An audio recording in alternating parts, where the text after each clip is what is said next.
Updated, cousin refused to help when I was sick because he had a life. I stopped paying his rent, and now he's panicking. Original post, I, 28M, let my cousin Eric, 25M, live with me for 3 years without asking him to pay a cent toward the rent or utilities. I know this would tick off some people, but we grew up in a very different setup. We come from a very small town near Omaha, and there's still a community culture. We even host our neighbors and acquaintances if they visit the city. I know it sounds alien to some people. I get it. 3 years back, Eric called me saying he was moving to the city to kickstart his career as a photographer.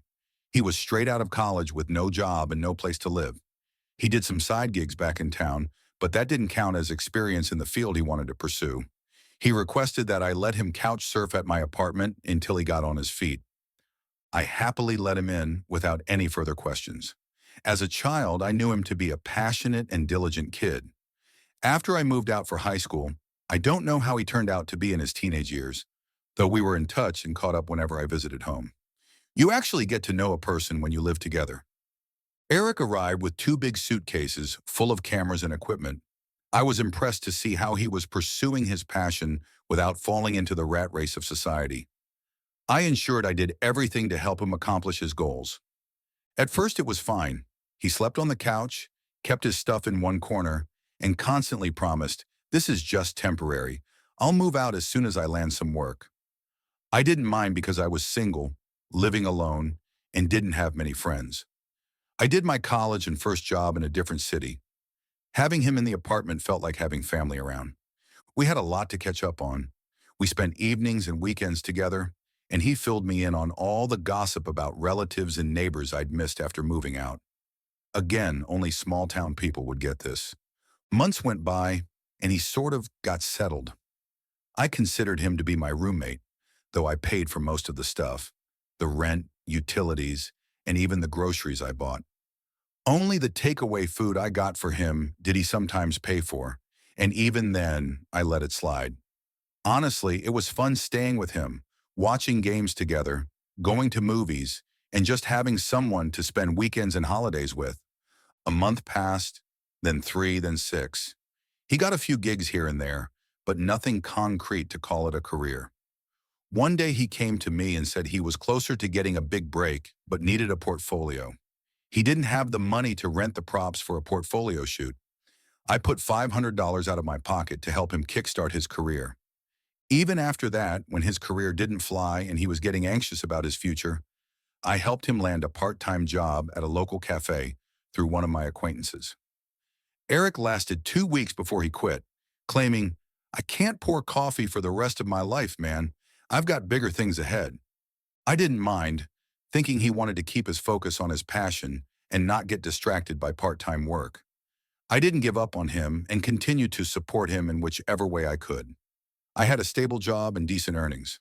I wanted the same for Eric, so I did everything to help him. When he needed money to buy a new editing tool, I covered it. When he asked for help setting up a YouTube channel and Instagram page, I spent hours writing captions and video descriptions. I did it without expecting anything back from him. I usually got a thank you with a big grin, and that was enough for me. All I wanted was for his career to fly. Eventually, I started dating my girlfriend, Lisa. The three of us hung out for a while. Then Eric opted out, saying he didn't want to be a third wheel. After Lisa's roommate moved out, we started spending more time at her place because we got more privacy there. For the last 6 to 7 months, I've mostly stayed at her place. I haven't yet moved out of my apartment completely. I still have my stuff there, the stuff I don't use regularly. Sometimes I drop by on my way from work and spend some time with Eric, but that has become very rare. This is what a new relationship does to you, right? Recently, I saw that Eric had taken over my bedroom. I didn't make a fuss because I hardly live there, but I still continue to pay the rent. The reason I haven't moved in with my girlfriend completely is because we haven't discussed our future. We still don't know where we see our relationship going. It's just been a year, and we feel it's too early to address the elephant in the room. That's why I don't want to leave my apartment. I want to have a place I can storm into in case things fall apart between us. Now the thing is, I've realized that Eric doesn't have any gratitude for me or the apartment. Whenever I call him up, he pulls up some excuse to stall or lies that he's busy when clearly he isn't. Most annoyingly, he passes passive-aggressive comments like, "Don't you hesitate to call me for help, do you?" Followed by a big laugh as if it's a joke. One weekend, Eric, Lisa, and I planned a bowling night. On the way home, I got a flat tire. I asked Eric to swing by and give us a ride. He was so annoyed to drop us off at Lisa's apartment, saying, "Next time, maybe check your tires before you drag me into this. And why can't you guys call an Uber? I'll have to drive 12 miles alone." Another instance, Lisa and I went shopping and ended up buying a chair. The shipment would take 2 days and it was super expensive. I called up Eric, asking him what he was up to. He said he was at the apartment doing nothing. I asked if he could help me ship the chair. He groaned, "Dude, I just did leg day yesterday. My quads are killing me. Can't you, get someone else or maybe pay for the shipping?" After a lot of tantrums, he showed up, but acted as if he was doing us a favor. The breaking point came 2 weeks back when I caught the flu. It hit me hard. Fever, chills, runny nose. Lisa was at work and supposed to work late. I ran out of soup and rub. I couldn't wait until then, so I called Eric, asking him to drop by with some hot soup and meds. I knew he was home because minutes ago, he was live on Instagram. To my shock, he started whining, "Dude, I'm busy. Can't you manage alone?" I lost my mind yet kept it civil and said, "I'm sick. How could you be so cold? I just asked you to drop some meds and hot soup. What's the big deal about it?" He almost snapped, "I'm not your nurse. Why don't you call Lisa? Isn't she supposed to take care of you?" I snapped back saying, "I'm not asking you to be a nurse. I just asked for meds, but that's okay if you don't want to help." Instead of feeling guilty about his attitude, he said, "Yeah, man, you should learn to deal with your stuff. I mean, I have my own life to deal with. I cannot bail you out every time." His words got on my nerves, but I wasn't in a condition to argue, so I just hung up. I went outside and got it myself in that condition. When Lisa came home, I told her about it. She was furious. She said, "Well, why is this one way? You've been helping him for the last 3 years. Do you realize how much you've done for him? Aren't you the one still paying the rent for the apartment where he's lounging? Don't you realize he's freeloading while you're basically living here with me?" She advised me to move out the remaining stuff from my apartment and shift with her. I was initially hesitant because of the reasons I mentioned above. It's too early to think long term. I told Lisa that Eric wouldn't be able to pay the rent if I moved out. She said, "It's his problem.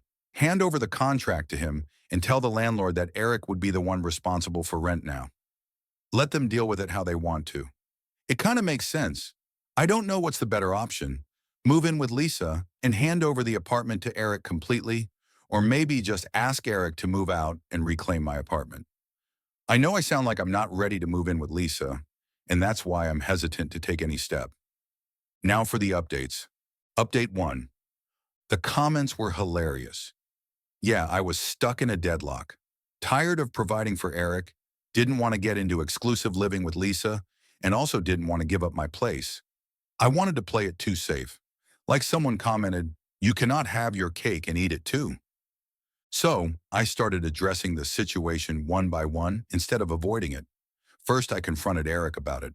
I called him up and told him I was hurt by the way he was acting. Whenever I asked for help, he got defensive and counted all the times he came to my rescue. Apart from the ones I mentioned in my earlier post, he reminded me of the time I bought a dinner table for my apartment, and he gave me a hand shipping it upstairs. Once I forgot an important pen drive at home, and he dropped it at my work. I couldn't believe he was keeping a tab on all those incidents. He said he felt annoyed bailing me out every time and that I'd taken him for granted by randomly calling him up for any work. That's why he'd been avoiding my calls and texts. I said, "If you're counting every silly thing, then I've also done a lot for you." Once, his arm got displaced and he had to put on a cast. I opted to work from home and took care of him during those 2 weeks. I took him for checkups and helped him with routine work. This was before I met Lisa. I also reminded him that I'd taken him in rent-free, paid for his portfolio, and helped him with gigs. He shrugged it off and said, "Don't act like I owe you for that. You offered, remember?" I flipped out. It was so entitled and unreal of him to say that. He shot back, "Yeah, it is. Grow up," before hanging up. This got me fuming, and that very evening I went to the apartment. I stormed in and started packing my stuff. When I entered, he groaned, barely looking up from his phone, and said, "What now?" Without saying a word, I pulled out the boxes and started packing my things. He put down his phone and snorted, "So dramatic," then swiftly pushed off inside the bedroom, which, by the way, was mine. I still had my stuff in that room, but instead of knocking on the door, I called my landlord and put him on speaker. I told him I was vacating the apartment. I'd already sent him the official intimation of a 1-month notice over email, and from now on, he was free to make another contract with Eric or do whatever suited him. Hearing this, Eric came out of the room. Maybe now he realized he'd messed up. He kept asking me if I really meant it. I said, yes, every word. I went inside the bedroom, packed my things, clicked pictures of my furniture, and uploaded them for sale. His tone quickly shifted, and he asked me for some time to put his life together. I said, you've had all the time in the world. You're on your own from now on. I'm done paying rent for a place I don't live in. The landlord will contact you for further process, and the furniture will be picked up in a few days. Instead of taking accountability for his behavior, he turned it around on me, saying I was taking it too far. His tone was ridiculously annoying, especially when he tried to dissuade me by saying, don't do this, man. What if things don't work out with Lisa? You're going to need this place to storm in. I flipped out and said, I'll take my chances. I know how to deal with my crap, unlike you who just likes to pile it on others. He remained silent and followed me as I packed my stuff. After a lot of contemplation, he said, bro, I didn't realize it was so hurtful to you. I'm sorry. Let's get back to how it was. I'm sorry, okay? I said, it doesn't matter now. The ship has sailed. You can't hang here in between, dreading something that is uncertain and far-fetched. He made a grim face, saying, you know I can't afford the rent all by myself. How am I going to make it? The money I'm getting from my gigs barely covers utilities and food. I said, good. Now you'll have to manage everything on your own. You're not my problem anymore. Remember how you said the other day that you couldn't bail me out forever? Thanks for reminding me that I also can't bail you out forever. He wished he could take his words back, but there was nothing he could do to change my mind. He just stood there in silence. I had already booked a shipping service to move my stuff. When they arrived, I carried some of the lighter items downstairs. Eric offered to give me a hand, but I refused to take his help. I didn't want to add to another favor count. He kept saying sorry as I got down with the last box, but I ignored him. He also texted me a long message apologizing and thanking me for everything. He tried to emotionally manipulate me by saying he looked up to me as a role model and other cheesy stuff like that. I ignored it. I've stopped indulging in any of his crap. I've taken a leap of faith and moved out. Whatever the future holds, I'm ready to face it headstrong. Update 2. It's just been 5 months since I moved out, and things are already falling apart for Eric. 2 weeks back, he called me up. He said the landlord had become a pain in the butt and was chasing him for rent. I said, it's not the landlord's fault. Probably it's yours. The reason he's running behind you is because you're running behind on rent. He insisted I talk to the landlord and requested I ask him to give Eric some time. I said, I'm out of your circus. You have a fresh contract with him. You deal with the consequences of your actions. Then a few days later, he showed up at our place pleading for help. The landlord had locked him out. I said, what can I do about it? He was freaking out about how the landlord could be so cruel as to make him homeless for defaulting on just 2 months of rent. To his defense, he said he had paid for 3 months on time, and hence the landlord should trust him and give him more time to clear the debt. I asked, why are you here? He said he had no money to get out of the situation. The funny part was he wanted me to be concerned about him. He said, how can you be so casual knowing I'm homeless and thrown out on the streets? I cracked up at him. Why would I care? You had 3 years to put your life together, but you didn't take it seriously. Now you want me to help you out again? He wanted me to talk to the landlord and buy him a week's time. I said, I'm not going to do that. Then he pleaded with me to help him get back his camera and laptop because he had an interview the next day. He had high hopes from the interview and sounded very desperate. He promised to pay rent as soon as he got his first paycheck. I refused to get into this mess, but after he left, I called up the building manager to understand the situation. He gave me completely different details. Apparently, Eric threw wild parties at the apartment after I left. The loud music and thumping floors disturbed the neighbors, and many of them registered complaints with the manager. Eric got several warnings, but despite that, he continued with his nuisance. On top of that, he defaulted on the rent. Who would tolerate such a man? Then a couple of days later, he called me again, saying, "You have no concern for me, do you? I'm literally sleeping in the subway in this cold, chilly weather.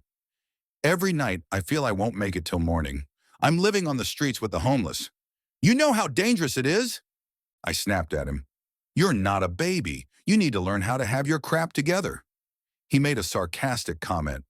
"Wow, this is what you do to family." I snapped back, "Yes, this is what I was wondering when you refused to help me when I was sick." He hung up as he had nothing else to say. Then he reached out to Lisa and asked if he could crash for a week until he was able to arrange money to pay rent. Lisa didn't mince her words and said she didn't want our privacy to be compromised. I'm glad she turned him down because this is how it started with me. He came in wanting a space for a month, which turned into years of entitlement. I don't want that loop again. A week back, he showed up at my apartment again, and this time he was fuming in anger. Apparently, the landlord had seized his camera, laptop, and other useful items from the apartment. He stuffed the rest of his clothes and shoes into a box and dumped them in the basement. The apartment was also leased to someone else. Then the building manager called him up and gave him 2 days to recover his assets, or else they would be sold off to cover the pending rent. I kind of felt sorry for him, but Eric needs to learn his lesson, and he can only do so by dealing with it himself. I said sorry to hear about it, but I really cannot help. He had tears in his eyes. I could feel the pain, because the landlord had seized his camera, which was very dear to him. He cleans it twice a day, and I know how terrible he must be feeling to part with it. The camera and laptop were his world. A part of me wanted to get him out of this mess, but I controlled my emotions and remained stoic. He left with a disappointed face but made it clear that this was the end of our bond. It hurts to see our relationship getting bitter. I mean, we grew up as siblings and I treated him as my younger brother, but I cannot let him walk all over me, right? The next day, my dad called and asked me about the whole situation. Eric went to his father, my uncle, for help. He also told him that I had refused to help him despite several requests, which kind of ticked off my uncle. Basically, he put me in a bad light. My father knows me well and refused to believe one side of the story, so he called me. I narrated the entire situation, and he said I did the right thing by standing up for myself. Uncle bailed him out, and he was able to get back his camera and laptop, but the landlord didn't want to take him back, and neither could Eric afford that place. The last I heard, he was couch surfing with one of his buddies and had taken up a job under the wing of a local wedding photographer. I feel good for him and also for myself. I've realized that helping someone doesn't mean letting them take advantage of you. Story 2. Am I the a-hole for sending my sister flowers anonymously and making her husband upset? I, M37, have always been close to my sister, F35. We talk regularly, and during one such conversation, she told me she's been feeling really depressed, overwhelmed lately. As we were talking, I could tell she was holding back tears, so I decided to do something nice for her. I contacted a local florist and put in an order for some flowers. I had them delivered to my sister's place of employment, with a note reading, "Thinking of you." A few hours later, the florist called me up and told me a man has been calling them non-stop and demanding they tell him who sent his wife flowers. They tried to explain that it was against their policy to reveal that information, but the man wouldn't talk no for an answer. Apparently, he became so aggressive and threatening over the phone, the shop called me up and asked my permission to reveal the name of the sender to the man being my brother-in-law. It turns out my sister had called her husband and thanked him for the flowers. He told her he hadn't sent any flowers and accused her of having an affair. He believed her affair partner had sent them to her, which is why he called the florist like a lunatic, demanding names. Now my sister is more depressed than ever, and she's been fighting with my brother-in-law ever since. My friends think I should have included my name on the card. Had I done that, they say, this blow-up would have never happened. I say it's my brother-in-law to blame, as he was the one who can't control his temper. So Reddit, am I the asshole? Edit, update, oops. I totally forgot to explain that I gave the florist permission to tell my brother-in-law it was me. So he knows, my sister knows, everyone knows at this point. Sorry for the confusion.